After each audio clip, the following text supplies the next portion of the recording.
It's right here, Jack.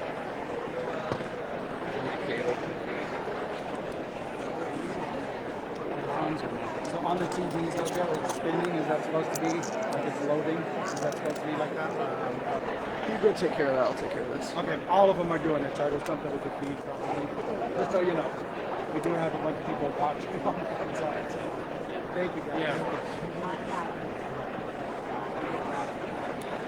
Will you go take care of that, Colin? Yeah, I will.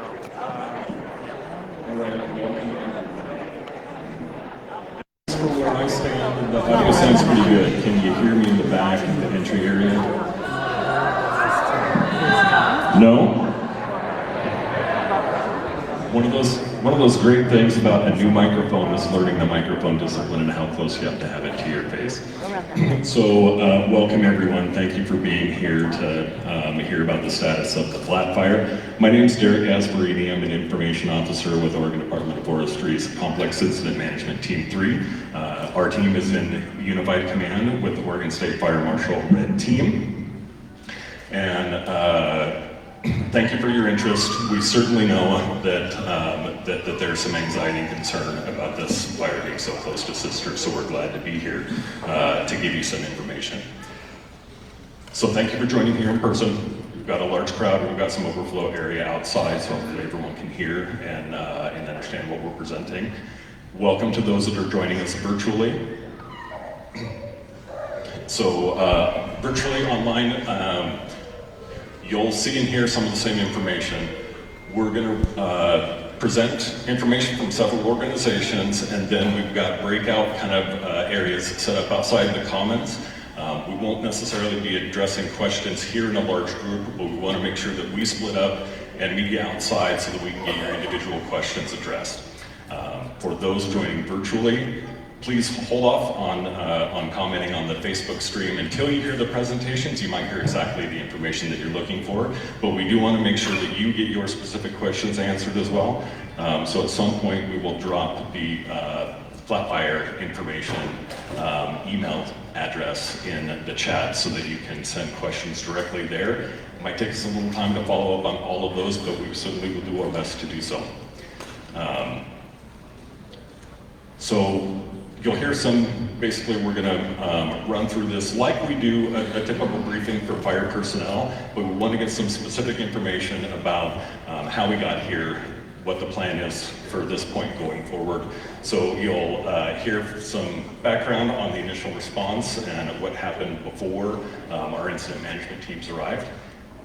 Hear from some local fire representatives. Then you'll hear an operational update of what actually is being done to suppress the fire and where things are at. We'll have some evacuation and community support updates from the Deschutes County Sheriff's Office. You'll hear from our public agency land administrators, we call them agency administrators. Then you'll hear some closing comments from our incident commanders. Then I'll just come up and give you instructions for how we'll do the breakout sessions. So with that, let's go ahead and get underway, and we'll welcome our background and initial response with Rob Pencer and Luke Garcia.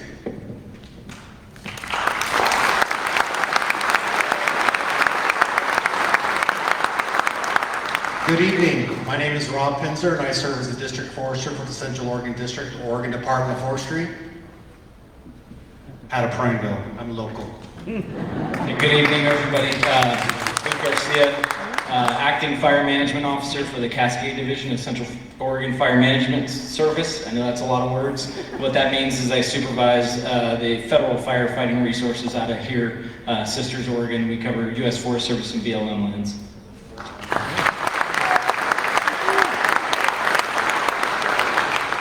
All I can say right now is, wow, this is impressive. This is impressive because I can tell that you care. And that's awesome to live in a community where you are vested and care about what's going on around you. Tonight, we wanted to basically get out what the fire response actually was. There's been rumors, there's been misinformation, but tonight we want to bring you to the facts. And what I think you will see is that we held nothing back.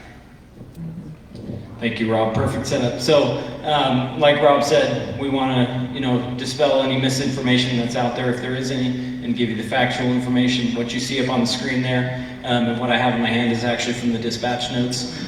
So like I said, we cover federal lands, but in Central Oregon we're really interagency, so we have mutual aid agreements with all of our partners, including the Oregon Department of Forestry. So I'm going to run you through a quick narrative of what happened in the initial attack at the Flat Fire. 1634, any of those of you who don't speak military time, that's 4:34 in the afternoon. Hinkle Butte Lookout reported black smoke in the Geneva area. At 1636, ground and aviation resources were dispatched. 1643, initial resources arrived on scene, estimated 2.5 to 5 acres on private ODF protected lands, moderate rate of spread. 1657, additional aviation and heavy equipment, meaning dozers, were ordered. Fires and heavy fuels with increasing fire behavior. At 501 or 1701, a private drone was observed in the area. The aircraft overhead on the fire were notified, law enforcement was ordered, and the aircraft responding to the incident were instructed to hold for safety because we cannot fly when there's drones in the air. Additional ground resources were still responding at this point. At 521, the updated size from the air attack platform in the air was approximately 45 acres. At 5:30, the fire scene airspace was cleared by air attack, meaning the drone was gone or not confirmed to be sighted on scene, and they went ahead and lifted the aircraft out of Prineville. At 7:40, the total on-scene resources were 17 engines, including a mix from federal, ODF, and then as well as our mutual aid structural resources from around the entire Central Oregon area. 5 dozers, 3 water tenders, 2 hand crews, 12 single resource overhead, 3 helicopters, 7 single engine air tankers, 1 air attack platform, and 2 law enforcement officers were ordered and already on scene. Just really quick, I want to point out one quick fact. We said we would each keep our sections short, but I want to point out the fact that if you see any of these maps, you'll see the number 0863 on it. That means that is the 863rd incident or response that we've had in Central Oregon. And so from my math, if we have one fire go large like this out of 863, we're doing a pretty good job. Thank you for your time. Thanks for joining.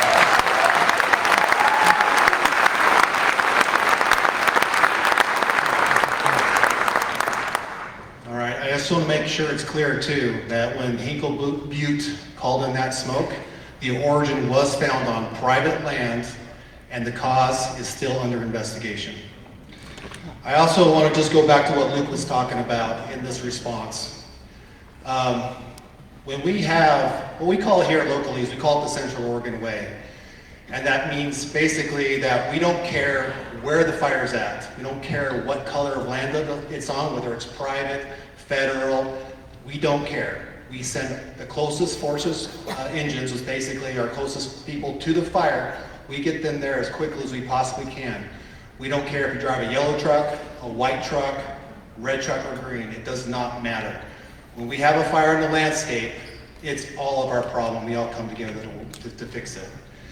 That is the most effective, efficient, and safe thing we can do for our firefighters and our public. Thank you.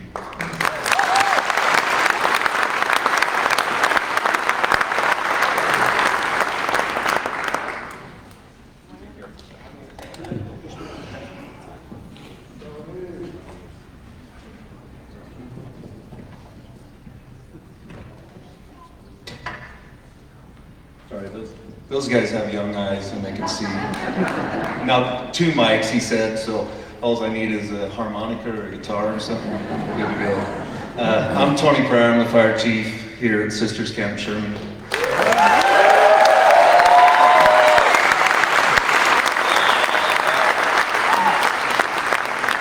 First off, our thoughts and our prayers go out to all those that have been impacted by this.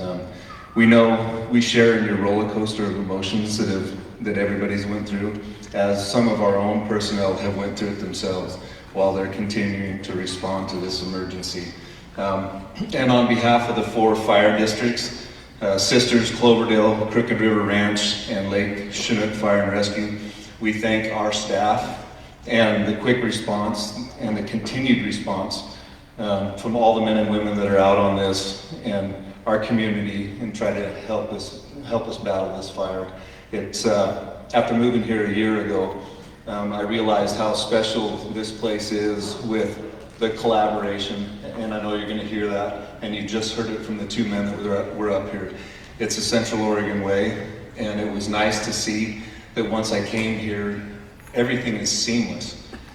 When a response tones out, there's action plans in place, and you respond. It doesn't matter where it's at, we all respond together, and they just said that, but I'll echo it. And it was really a breath of fresh air to come down here, and it's impressive. There's a lot of people, there's a lot of apparatus when they show up, and they were there. So on our initial response to the fire incident Thursday afternoon, I'd like to note that within 12 hours, there was a conflagration enacted from the State Fire Marshal's office. And for all of our agencies, for the structural task force that mobilized and responded up there and stayed up in there until after midnight, getting home with a couple hours sleep and right back up there first thing in the morning. And in a collaborative talks and effort, that's when we decided it was time to enact because of the potential. So again, it was a very quick response, and we knew what was going to happen when the wind picked up and the fire was going to take off. I think this is a result of many years of agencies coming together and the people over here in this room that have helped to develop the system that we refer to as a mobilization plan. And because of that, you're seeing the success really of what we have today. I was speaking with one of my board members, and he said, thank God for the temperature out there. I think it's came down, and maybe the temperature in the room has come down too. So I'd like to thank the Central Oregon Fire Agencies who responded, the personnel and apparatus on the task force activation, and who continue to work today to battle this. We'd like to thank every person and agency that's here as well. You've seen many fire rigs that are from all over the state. People have talked to everybody, and it's because we have such a great plan in Oregon. And I'd like to thank everybody here that helped make that a possibility. Thank you.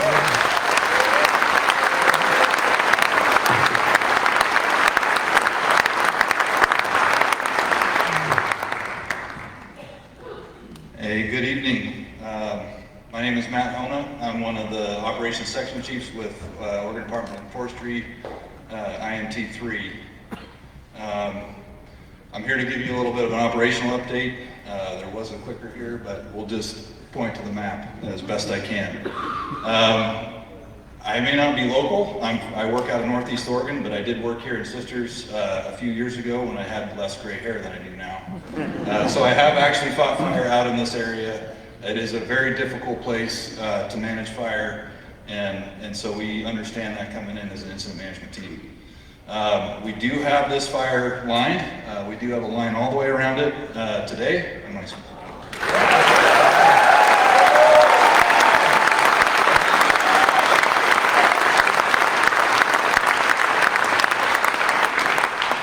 The map keeps following out, so I'll just do it from memory here. You know, it has been really tough to manage this thing and get around it. The last couple days have been very, very active, as you guys know, coming in on a hot transition like that with our resources. The fire's been giving us fits during the day, spotting out. We've been able to get lines around at night. Today is the first day that it really held with what we got in last night and overnight. Today, with the moderating weather a little bit later, we were able to really capitalize on that and get pretty deep into some mop-up in some of the areas of the fire and some of the divisions up there, which you see represented by letters. Division Alpha is in a really, there's some scattered rim rock in there, really tough access, hard to get firefighters into. We do have the Alder Springs fire from earlier this year, which has kind of helped manage that side. Moving down into Gulf to the south, we focused a lot of effort on the south end of the fire as it's impacting the community here. Up to about half hour or an hour ago, we were flying buckets in Division Gulf down there on the south end of the fire. Moving around into November is where we had the slop over yesterday and some active spot fires. Those are all holding today and in really good shape. And then moving up along Division Whiskey back to the north, we're looking very, very good there. A lot of patrols on that. We've got more equipment in there and that line is holding really good. Yesterday we had a really active Division Kilo. Had a little slop over spot fire right on the far north, kind of the northwest side of the fire. We were able to get it line last night and held today, and they're doing some mop-up operations in there. And that's what I have for you.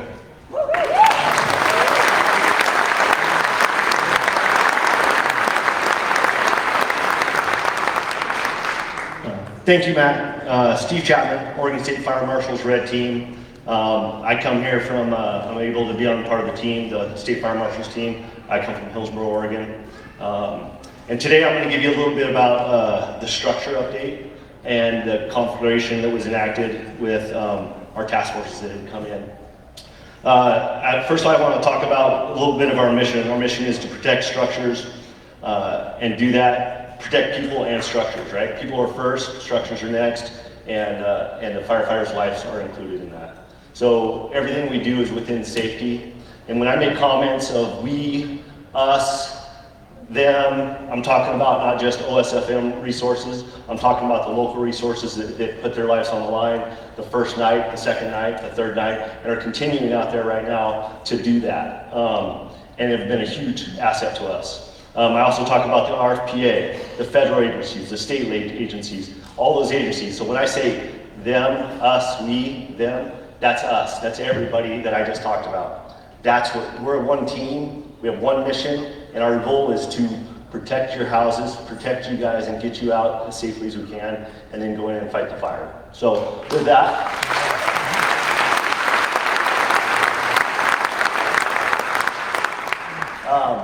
everybody can see that laser pointer? Can we go back to the other map? All right. That's right, that's our evac map. So as you can see, our evac levels have changed tonight, but I'm gonna let the sheriff talk about that. So I'll wait for that. Anyways, there it is. No, we'll wait. I'll just get going here. So we had, all the task forces we had, we ended up with 14 task forces and 2 strike teams come out. What I mean with the strike teams, that's the big fire engines that everybody recognizes from TV and stuff, the big fire engines. We had 2 of those strike teams come out, so there's 10 of those out there that were able to get in on the pavement and have a lot of horsepower, more people, more water, and was able to get in around some of the structures that were on the lower half of the fire down here and in here. But so the first night we got in, we had a bunch of fire coming in, and it was kind of down in here. And so our main purpose was to look out for Crooked River Ranch and the communities down in this area here. And so we were trying to stop the forward progress on that. And of course, most of you know around here, when the winds kick up, it likes to run, and it runs hot and fast. And so we tried to get out in front of it. We did what we call point protection around the structures as the fire came through. And so when it comes in, we do 2 things. We either prep and go, or we stay and hold. And because of all the good work that the community's done out here by using the defensible space and limit up those junipers and stuff like that, that was a huge help to us out there. It made our job a lot easier. So when the fire came in, we were able to stay at that structure and try and push that fire around the structure. And what I mean by push that fire around the structure, we stayed there. Once the fire came in, we'd use hoses to kind of push water, use water to push that around the structure. And then as that went by, we went to the next structure and the next structure. So we got spread super thin, but we also have to take into consideration our flank. So yeah, just because we stopped it here and pushed it around, that doesn't mean the fire's not able to kick back up and come behind us. So we had to have crews all night, all day, going back behind us and covering our flanks. Day 2, day 3, that's when it made the biggest pushes on us, and it was not just us, but it was everybody. We had firefighters up here from the wildland side that came down with their dozers and helped us start cutting lines, start making a stop as the best we could with what we had out there. And I won't talk too much, talk about the structures out there, but we had 827 homes that were in the fire area or on the edge of the fire. And I'll let them talk about what we lost. So there was a lot of saves out there that we did in just that short amount of time. So Currently, we're still out there with 14 task forces. We're working a 24-hour shift, so we've got 7 on nights and 9 on days, so we can get a lot of mop up. And currently, right now, because of the good weather, we're able to get some mop up, get in around the structures and start mopping up the best we can. 50, 100 feet in, and we're going to be out there for the next few days, several days doing that, and we're going to expand that out so we can get 100% mopped up around those structures. And we're going to be doing that for a few days until we get it done, and then we're going to hand it off to our partners. So.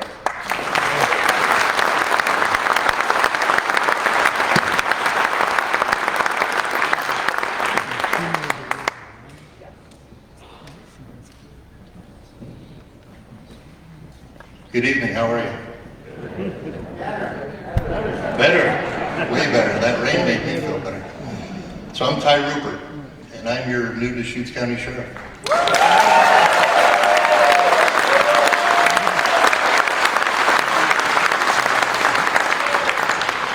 Thank you, sir, I appreciate it. Thank you very much. I'm sorry we're meeting like this. I would much rather be talking, introducing myself to you without the fire. But one thing I've learned over the 20 years of serving our community is this community is incredible. And I'm very proud of you. I'm very proud of our community. I've been out the last 3 days, out by the fire lines, talking to many citizens, seeing the help that each other, they're helping their neighbors, they're helping people, and you guys should be very proud of yourselves. So I want you to give yourselves a round of applause.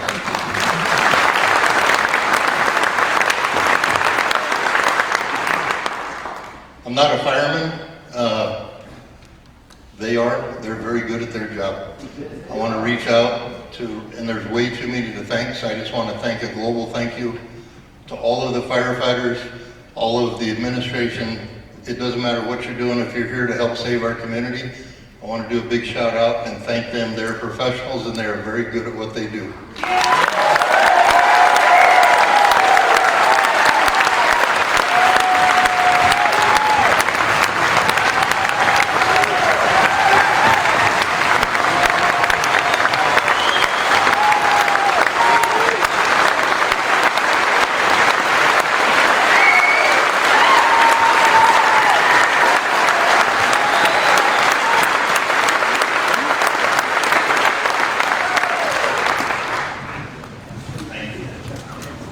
This experience for me, it's not about me tonight. I appreciate the applause earlier. It's about the firefighters, it's about our community. Those that know you, there's a lot of people here. When I first moved here in 1999, the first community that I lived in, Sisters.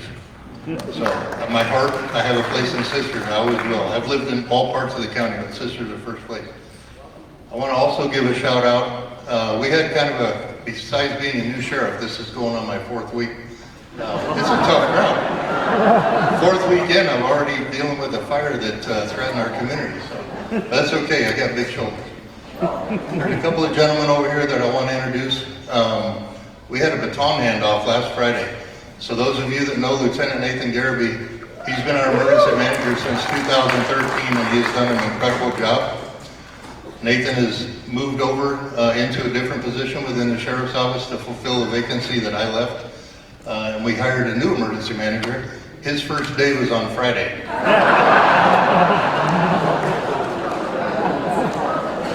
His name is Ben Duda. Ben, come to us.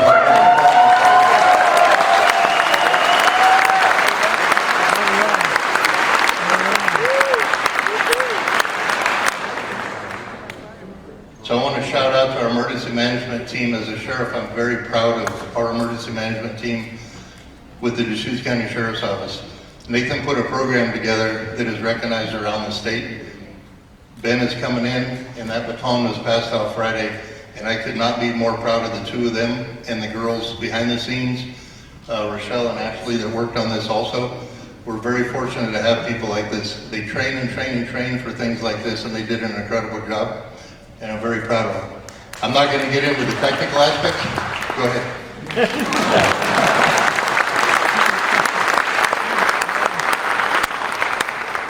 Like I said, I'm not a fireman, obviously, but I'm going to have Ben come out, and he's going to explain on the Deschutes County Sheriff's Office side of what the Sheriff's Office did. Also, before I forget, I want to put a big shout out to our deputies, all the first responders on the law enforcement side, and our search and rescue team that were out doing evacuations.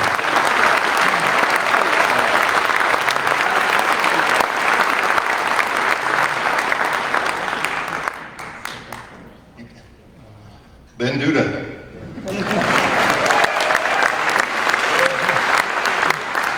This is a heck of a way to announce a new job. I've lived in this community for quite a while, worked in this community for quite a while, and this is a pretty amazing way to try on a new hat, and I'm just honored and proud to serve everyone here in the community. I'm saddened by this event that it happened to us, but the community here, the support we've gotten from all of our interagency partners has just been amazing, and I think it really shows what kind of spirit we have here in Sisters and how prepared we are for things when they go wrong. So thank you again very much. A little bit about the evacuation notices. If you didn't know, the sheriff in each county has ultimate responsibility for making those evacuation decisions, and he relies on interfacing with those fire officials, the operations that are going on the ground. They'll make recommendations, and the sheriff will ultimately determine which areas need to be evacuated. This fire evolved incredibly quick, as you've seen. I think we got the call early Friday morning that we should start thinking about some evacuations in Deschutes County. So we met with fire officials here in Sisters and began drawing some lines on a map. We call them management action points. So with incident, as it's evolving, reaches a certain point on the ground, we need to consider upping evacuation areas along those lines. We met at 10 o'clock in the morning, set some of those lines, and I think by the time we walked out the door, they were already the fire was hitting those first decision lines to start increasing evacuation levels into Deschutes County.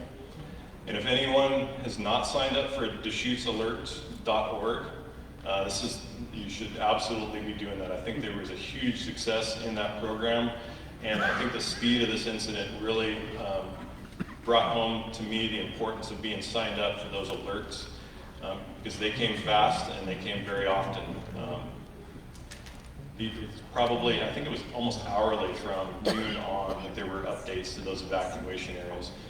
The entire time, Lieutenant Garrity and I were embedded with the Kaufman's Type 3 incident management team at the time and consulting with the local fire chiefs and verifying where the fire was moving to, looking at the weather forecast, considering things like time of day, how many people are in a given area, evacuation routes that might plug up.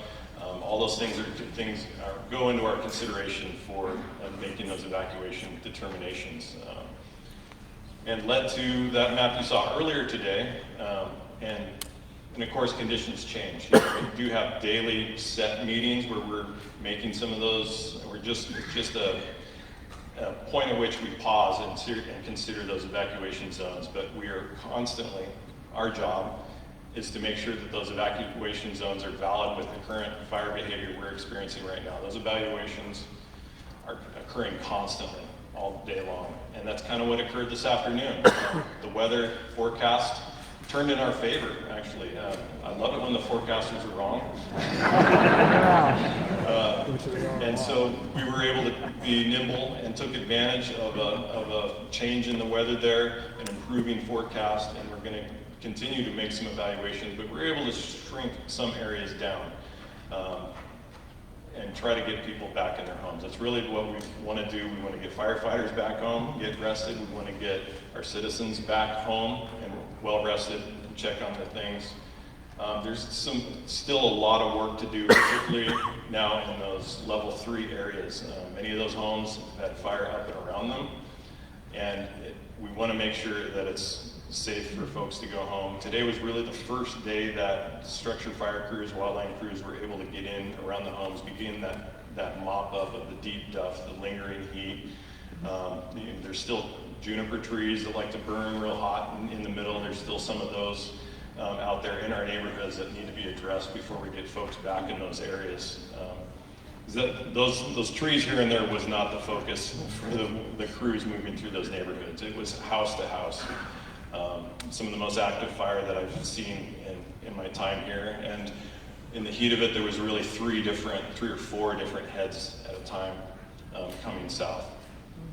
Unfortunately, there was confirmed that we lost 4 residences. And yeah, it hit really hard, it really did.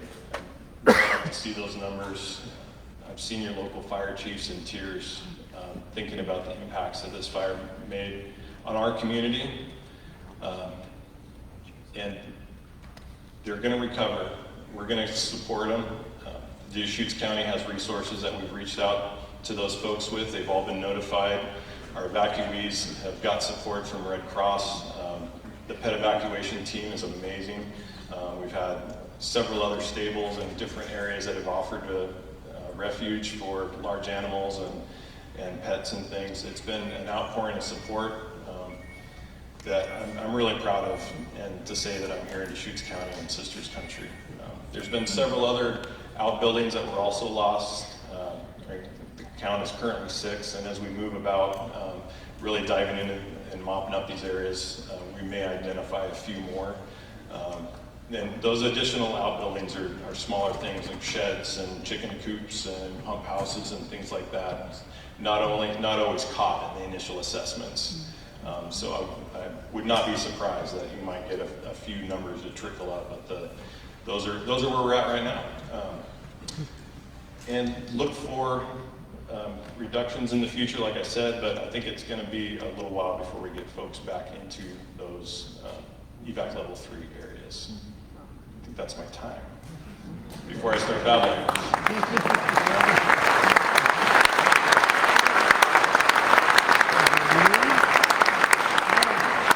Thanks, Ben. Good evening, folks. I am Ian Reed. I'm your district ranger in Sisters for the Deschutes National Forest.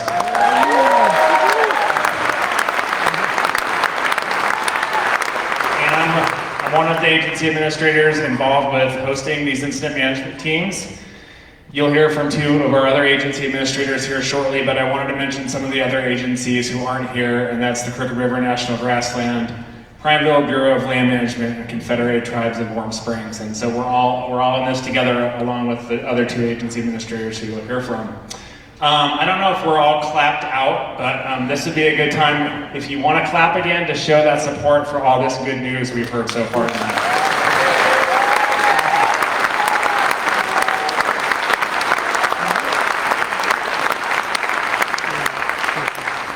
So as you heard, this was a very challenging fire. I took my first fire behavior class 25 years ago, and we learned about the impact of fuels, weather, and topography. And that's what we saw in this fire, where they all aligned to produce some pretty extreme fire behavior in those long runs, about a 14-mile stretch from head to heel of this fire, almost all the way from Lake Billy Chinook to Sisters. So that's pretty incredible fire growth in such a short time. Those winds align with our stream canyons and our continuous fine fuels, and that's what we saw with the flat fire.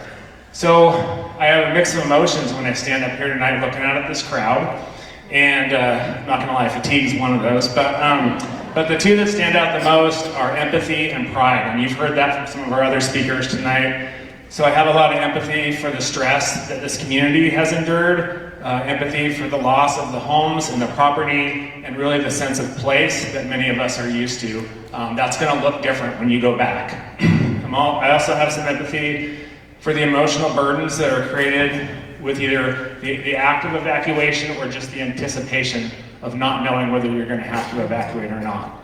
And many of my employees here at the Ranger District and Sisters also share that emotional burden, and this fire was truly a close call for many of us. So while there's that feeling of empathy and sadness, there's also an incredible sense of pride for the sacrifice of our men and women responders, which includes fire, medical, and law enforcement. It includes and extends to our aircraft pilots, our ground crews, heavy equipment operators, contractors, agency personnel, and volunteers, including our rangeland fire protection associations. I also wanted to recognize the support personnel outside of our operations. So it takes a village, an army, if you will, to support those operations. And so that's folks in logistics, finance, plans, safety, all information is putting this meeting on tonight for all of you. So the incident command system is truly remarkable, but it doesn't function without all those parts and pieces, those cogs in the wheel. So how about a clap for everybody else?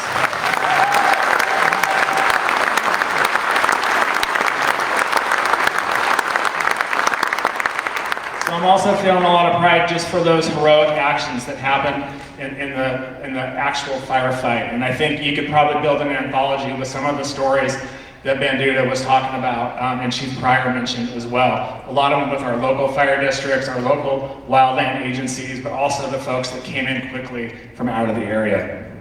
Finally, I'm feeling a sense of pride for just how we all showed up together as a community, how we've stepped up, how we've supported each other through this traumatic event, from the little things like the texts and calls and the signs that are being made out there in the commons, to folks offering larger things like to transport livestock, to offer up places of shelter, to overnight, to get food, to come in and just offer that helping hand. And that's what I think is just so incredible about Sisters and where we all live and how lucky we are. And I feel so fortunate I get to raise my family here.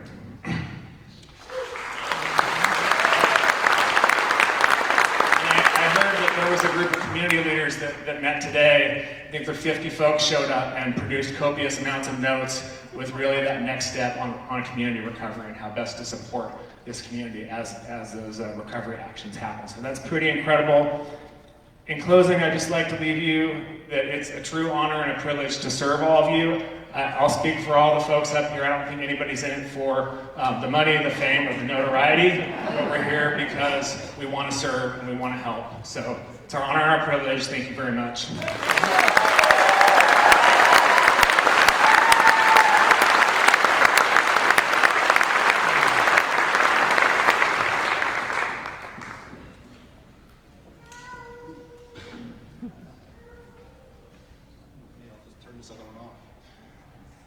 All right, welcome back, right? Hi everyone, my name is Rob Henser and I serve as the District Forester for Central Oregon District, and I am the Agency Administrator for the Oregon Department of Forestry on this fire. And so, first thing I want to do is just a quick thanks to all the cooperators out there that provided service on this fire. Lower Bridge RFPA, ODF Team 3, OSFM Red Team, and the Kaufman's Local Type 3 Team. I can tell you this, I can't say those words. They did awesome on this fire. You should be so proud of what the local firefighters did around here. Most of them went anywhere from probably 30 to 48 hours without even sleep. That's how much effort and time they put into this fire.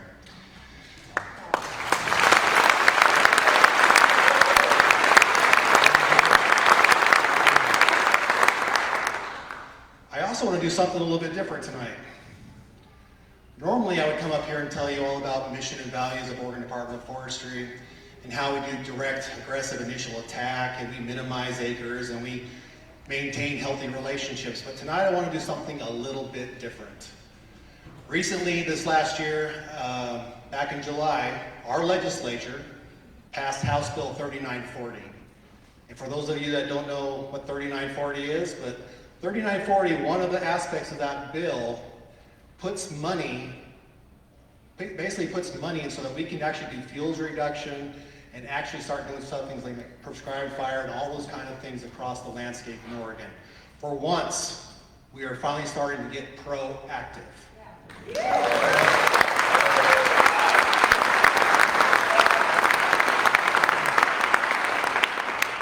And I can tell you for myself and my staff, we take this seriously.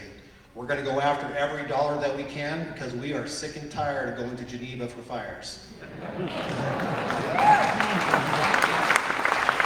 I personally was on Ocklawanna, Green Ridge, I can't remember them all now, there's another one in there somewhere too, and then now the Flat. But man, we've got to do something different, and I can tell you this, we are going to go get after it. So for all of you that did or have done fuels reduction work or hardened your homes, thank you.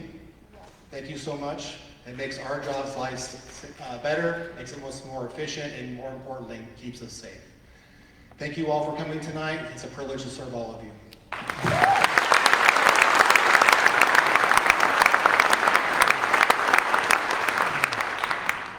Good evening. My name is Travis Medina, and I serve as the Chief Deputy and Agency Administrator for the Oregon Department of State Fire Marshal and representing the Red Team. It is absolutely humbling to be standing in front of this amazing community tonight. I want to give a special shout out. We had the opportunity earlier today to meet with 3 legislators that are in the room. Currently we have Senator McClain, who's here, who this fire is directly impacted his district.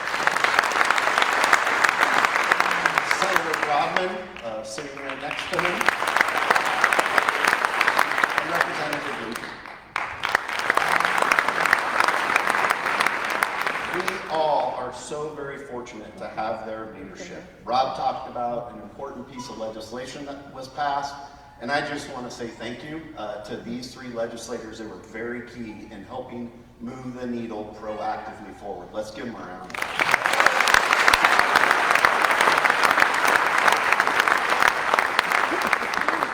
I also would strongly encourage everybody in this room for the Department of State Fire Marshal. We have a booth out in the foyer, and as we leave this building this evening and you have questions, I would please ask you to stop by and to grab some information around things like defensible space and home hardening. They're absolutely critical when we have large catastrophic fires like this. Central Oregon is well known for its response system. We know this. Your local fire agencies you've heard from, our state partners, our federal partners do an amazing job.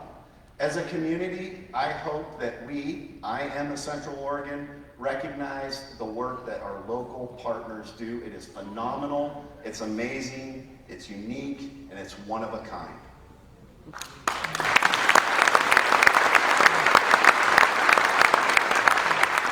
At the statewide level, we mobilize to help support those efforts. As you've heard, we mobilize with a single focus and a single priority. That was to protect you, to protect your homes, to protect your businesses and your communities, and that's what we do. We recognize and sympathize the significant gravity and magnitude of the flat fire and what that's meant individually to each and every one of you. You've been directly impacted by a large wildfire. Those impacts include 4,400 homes that are in some level of evacuation. I've been in the wildfire business for 32 years. That is a significant number of homes that are in an evacuation level. We've heard we lost a handful of structures. We've heard powers out. We've heard impacts from smoke. Those have all affected the community and had an impact from this fire. There are some success stories as we think about it. Number 1, 827 homes were saved as a result of the firefighters of the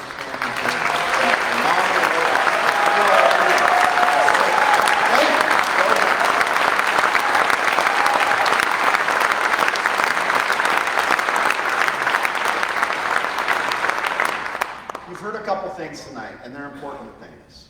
You've heard that evacuation levels are slowly dropping. You heard that Mother Nature gave us a gift. Gotta love Mother Nature.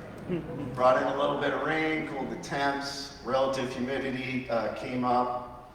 The incident, for the first time in the last 3 days, is really beginning to stabilize. And as a fire manager that's traveled all around this state, the word stabilization is music to my ears, and we're beginning to stabilize this incident.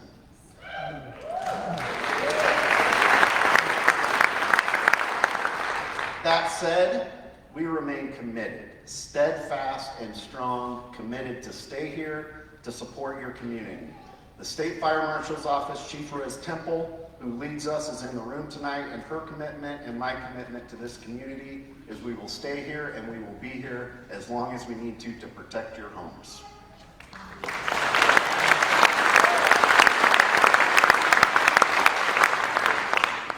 I always like to reflect and provide some observations. And so I came up with just 3 different thoughts that I've seen over the last few days and that I've seen over my career, much of it in Central Oregon. First off, to the homeowners and the community that has done work around your homes with defensible space, home hardening, fuels management, access for large fire trucks. We have really large fire trucks. To protect your house, they need to get up the driveways. And lastly, heeding the evacuation warnings, leaving when we say go. This makes a huge difference for the first responders that are coming into your home to save your property. I can't encourage this community enough to keep up the amazing work. You're a leading community in the nation. Stay fast, stay strong on that excellent work.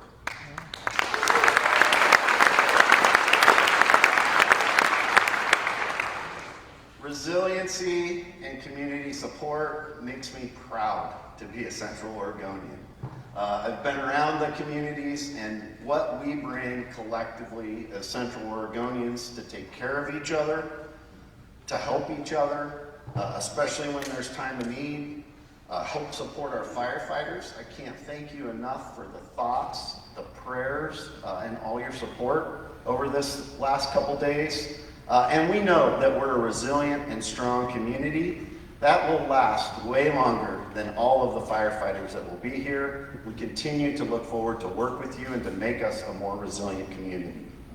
On a personal note, I want to thank again this community. I don't know how many text messages, mail messages that say please share with the firefighters our thanks. Children making signs for us as we came in. It's phenomenal. Hanging signs up. That support is felt by every single firefighter that's out on the line. And I can't thank you enough as a community for that support. Lastly, I have to offer thanks right now. There are 1,200 women and men that are standing between this community and the flat fire. They have stood there tirelessly, sweated, bled, poured their hearts and souls into protecting our communities. And I think as a Central Oregonian and as a community, we cannot thank those women and men enough for what they do, risking their lives for us. So,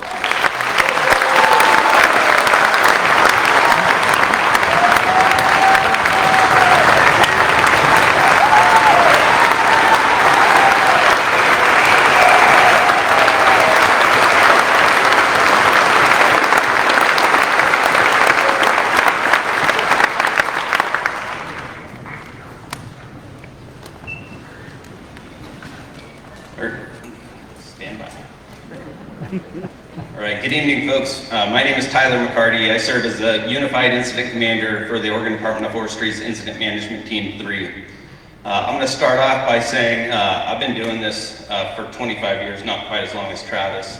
But that standing ovation, that first one that you did, was one of the most impressive things I've seen in my career. And it's pretty tough to make 2 incident commanders well up and almost tear up, and you guys did that tonight.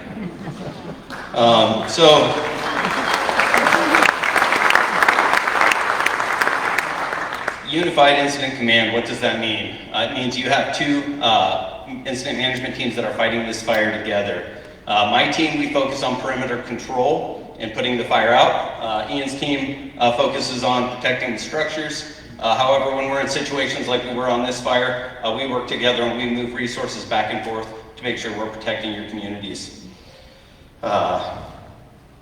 If you look at that map, underneath basically the dark red area, there's 67 miles of fire perimeter on this fire. And as you heard from Ops earlier, there's some sort of line around the entire perimeter, which is an impressive feat to get done in just 4 days.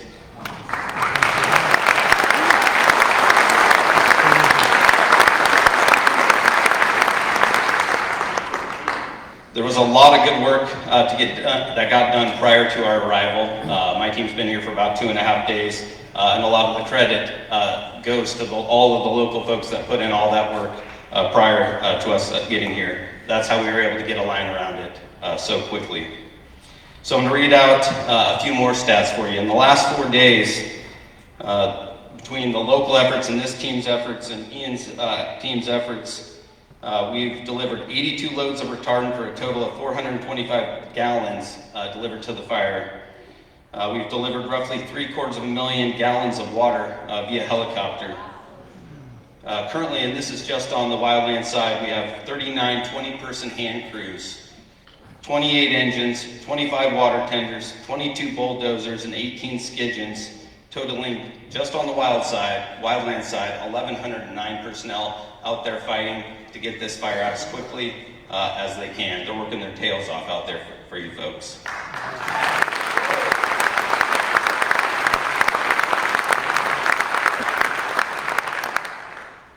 It's an honor to be able to stand up here and represent all the wildland firefighters that are out there busting their butts on your behalf, but also on behalf of all the wildland firefighters. I truly want to thank you guys for all the support that you've shown them while we've been here. It is truly an honor to represent those folks.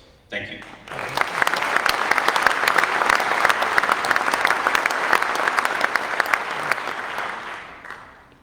I'm the last one.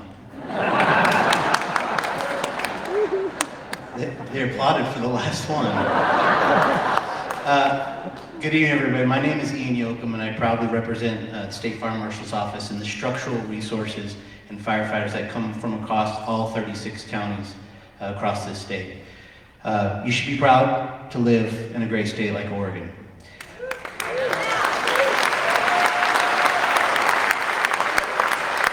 I just want to also, lots of thanks, but they're deserved. Just to thank Central Oregon locally, our state partners, our federal partners, from the initial response to where we are today. We had a heck of a firefight. 14.7 miles from the heel to the head. Our wildland structural firefighters worked multiple shifts, protecting homes and properties, and this has been a 24-hour operation. We have normalized our crews to a full day and night shift, and we have all the resources that we need. As stated, we have lost 4 homes, but I want to focus on those 827 homes that were protected by our firefighters. Even the homes that were lost, those firefighters stayed into the last second of where it became unsafe for them to continue to fight that fire. Their dedication, their work is impressive. We still remain in a firefight. This isn't over just because of one day of some good weather. We have critical fire weather coming this week, and we still have a lot of work to do around this fire. So we will continue to be here to protect your homes and to mop up and make sure that we don't lose any homes and that we get this fire out. We still remain in evac levels, and that's a very deliberate and organized process with both Jefferson and Deschutes County.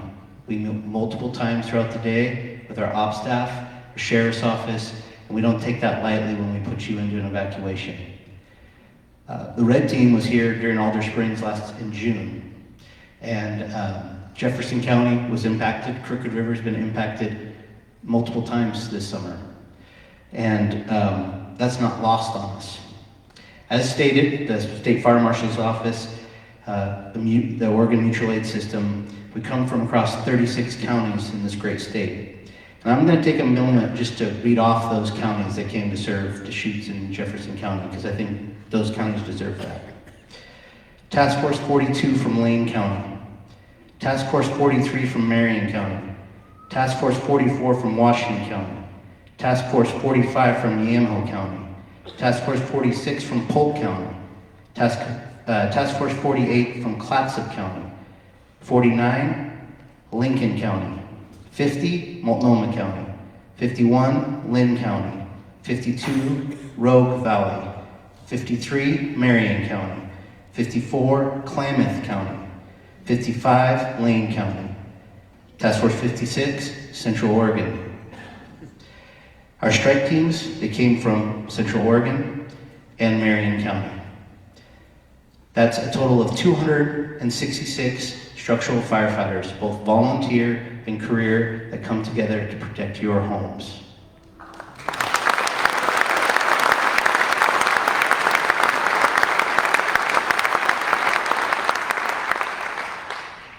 Tyler wasn't wrong. I'm one of those people that truly believes in public service. What does it mean to be a public servant? It means to serve people. And one of the best things that I have to report today is that we had no loss of life on this fire, and we have not had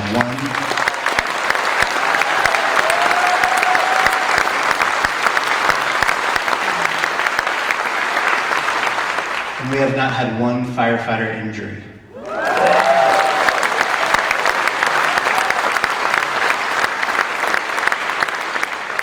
It's already been hit on. Our firefighters were successful out there because this community has embraced the conversation and the work that it takes to create defensible space. You're a fire-wise community. You need to continue to work together as a community to learn from these disasters, from these incidents. Continue to take care of your property, your access into your homes so that our crews and our first responders can get to you if we need to. Continue to share the message of how important it is to create defensible space and home hardening your homes.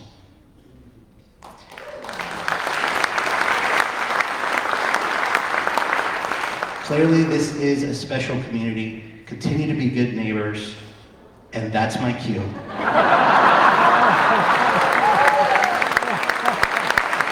Thank you, Deschutes County and Jefferson County. Thank you.